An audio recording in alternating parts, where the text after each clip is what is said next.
আমাদের তৈরি করা কোনো এস্টিমেটকে কিভাবে আমরা ইনভয়েসে পরিণত করতে পারি? এর জন্য সেলস অ্যান্ড পেমেন্টস মেনু থেকে প্রথমে আমাদের চলে যেতে হবে এস্টিমেটে। এখানে আমরা দেখতে পাচ্ছি আমরা একটি এস্টিমেট ক্রিয়েট করেছি মশিউর রহমান কাস্টমার।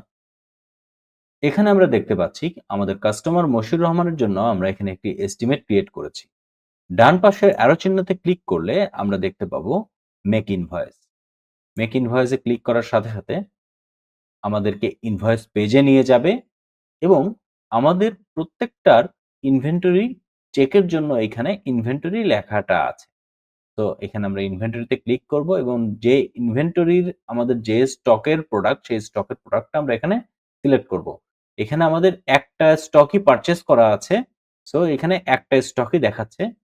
আমরা এখানে ইনভেন্টরিটা সিলেক্ট করে দেব। ইনভেন্টরিটা সিলেক্ট করে দেওয়ার পর আমরা দেখতে পাচ্ছি যে ৳৫০০ আমরা ডিসকাউন্ট দিয়েছিলাম, সেই ডিসকাউন্টটা এখনো অলরেডি আছে।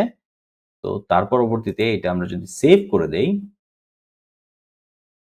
তখন দেখতে পাচ্ছেন যে এই এস্টিমেটটা একটা ইনভয়েসে পরিণত হয়ে গিয়েছে।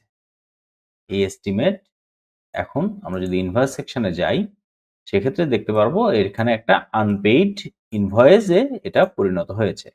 আমরা যদি এস্টিমেট সেকশনে যাই, এখানে আমরা দেখতে পাবো এখানে আর কোনো এস্টিমেট নেই। কারণ আমরা এস্টিমেটটাকে ইনভয়েসে কনভার্ট করে ফেলেছি। এভাবে খুব সহজেই আমরা একটা এস্টিমেটকে ইনভয়েসে কনভার্ট করতে পারি।